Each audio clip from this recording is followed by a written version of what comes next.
final leadership trait I want to talk about is courageous. And certainly, I think you would agree with me. I believe we're in a time that requires more courage than ever. This is certainly not a time to play it safe, especially within the creative arena that we live in. And to illustrate this trait, I do want to use an example that's pretty personal to me. We all watched back in September 2016 when Colin Kaepernick kneeled during the national anthem for the first time to protest racial injustice and police brutality. And we also watched late last summer, leading up to 2017, that Colin still incredulously didn't have a team to play for. And so it was during that time in the late summer that I sat next to Colin at a small lunch on the Nike campus. And I was able to listen to his words directly. And he told me that the protest was not about him, it was what the protest represented. And he truly made it clear he was not interested in his own campaign or his own image, but truly instead partnering with people that could amplify the message and the movement. And that gets back to that idea of courageous being this trait where you amplify the voices of humanity, the catalysts of humanity. Now, I didn't personally know Colin at the time, but I did feel I could relate to the early aspects of his journey, his life journey. I too was biracial and born to a white teenage mother and Black father. I too, like Colin, was adopted by white parents. And like him, this part of my narrative is one that's impossible to separate from as I've gone through life. And my point here is, based on your life experiences, it becomes impossible to separate your personal self with your professional self. And so when we talk about diversity in the workplace, it's not just enough to have better representation.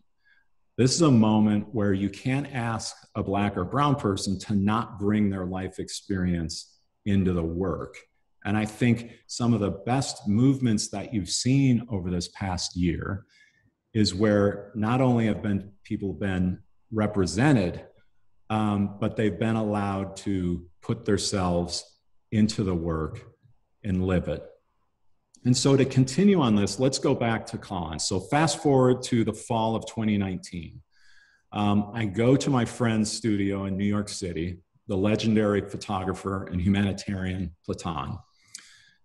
Someone who just simply has this incredible ability to create a story through a portrait and just communicate so many things through a single image.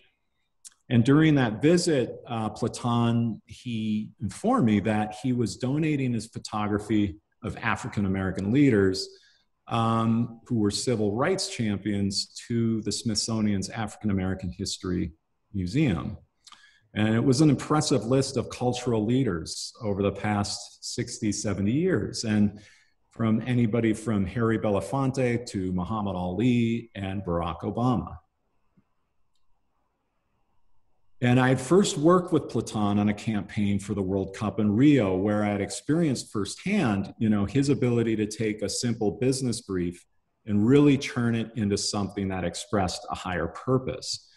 Going back at that time, I had simply asked him to capture the Brazilian national team, and while doing it, create the ultimate team lineup of the team. And what he did instead, he broke the rules, which I love, is he created the world's largest team lineup. Some of them you can see here today, by capturing what the team meant to the people of Brazil, bringing them into the lineup by celebrating their diversity, individuality, and creativity. And so back to Colin, after hearing Platon talk about the Smithsonian donation, I told him, it's an impressive list, but you're missing something. You're missing someone. And he said, who? And I said, well, Colin Kaepernick is the most contemporary champion for racial justice. And it wouldn't be a complete collection of civil rights leaders without Colin within it. And so Outside of that, we also had a business brief where we are creating a limited edition Air Force One shoe specifically for Colin to launch in December. And knowing Platon, he would be sure to bring something to the product that would respect Colin's cause and sacrifice and move this project beyond just a shoe and a brand campaign. And so the True to Seven campaign was born. 7 individual portraits of Colin, and 7, not just because it's Cap's number, but 7 because each of these portraits represents 7 moments in his life and 7 values that he lives, each showcasing Platon's, this amazing signature ability to reveal the soul of his subject in such a powerful way. And so, as I said, turning what could have been a traditional product launch into something much more inspiring, powerful, and permanent.